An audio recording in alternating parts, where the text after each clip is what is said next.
अल्लूरी सीताराम रामराजू गारू के नेतृत्व में आदिवासी समाज ने रंपा क्रांति को एक नई धार दे दी थी और राजस्थान की ये धरती तो उससे भी बहुत पहले ही आदिवासी समाज की देशभक्ति की गवाह रही है।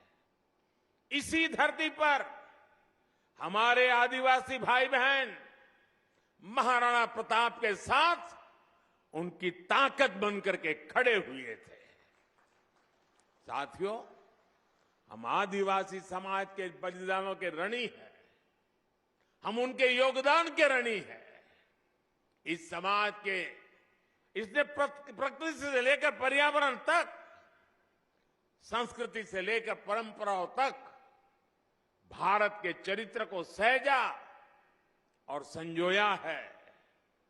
आज समय है दान के लिए आदिवासी समाज की सेवा कर उनका धन्यवाद करें। बीते 8 वर्षों से यही भावना हमारे प्रयासों को ऊर्जा देती रही है। आज से कुछ दिन बाद ही 15 नवंबर को भगवान बिरसा मुंडा की जयंती पर देश जनजातीय गौरव दिवस मनाएगा। आदिवासी समाज के अतीत और इतिहास को जन जन तक पहुंचाने के लिए आज देश भर में आदिवासी स्वतंत्रता सेनानियों को समर्पित विशेष म्यूजियम बनाए जा रहे हैं। जिस भव्य विरासत से हमारी पीढ़ियां वंचित रह रही थी, वो अब उनके चिंतन का, उनकी सोच का और उनकी प्रेरणाओं का हिस्सा बनेगी। भाइयों बहनों, देश में आदिवासी समाज का विस्तार और उसकी भूमिका इतनी बड़ी है कि हमें उसके लिए समर्पित भाव से काम करने की जरूरत है।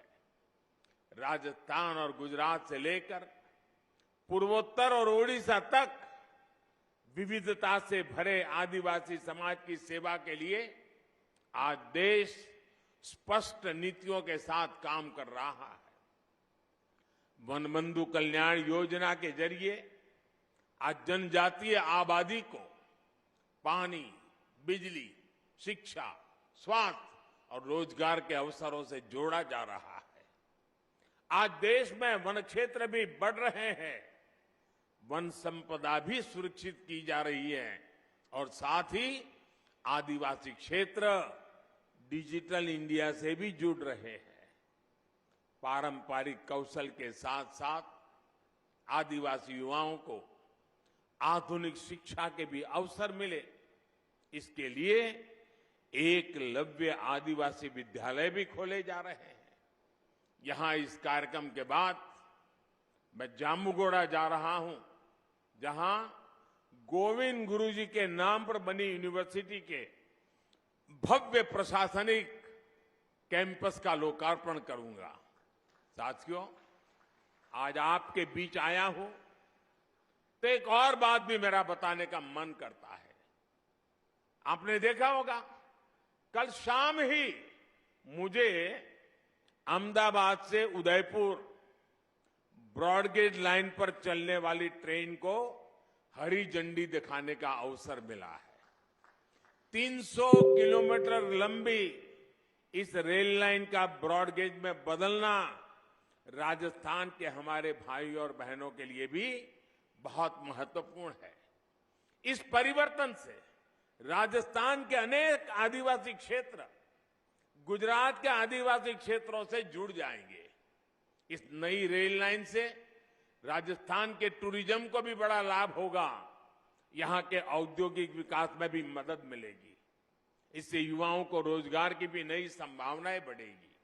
साथियों, अभी यहां मानगढ़ धाम के संपूर्ण विकास की चर्चा भी हुई है।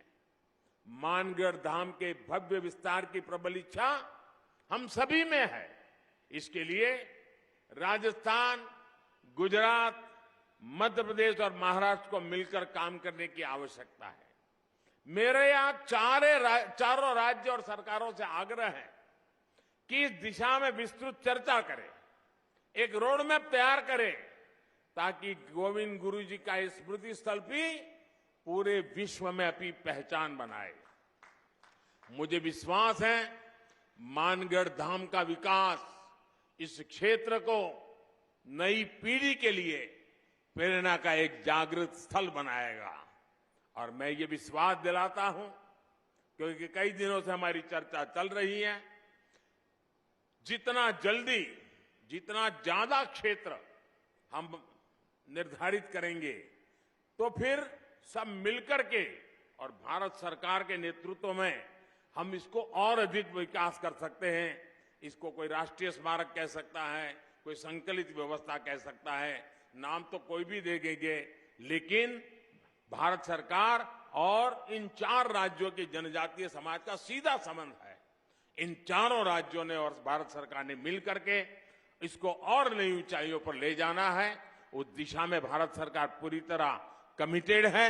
मैं फिर एक बार आप सबको बहुत बहुत शुभकामनाएं देता हूं। गोविंद गुरु के श्री चरणों में प्रणाम करता हूं। उनकी धुनी से मिली हुई प्रेरणा से आदिवासी समाज के कल्याण का संकल्प लेकर के हम सभी निकले, यही मेरी आप सबसे प्रार्थना है।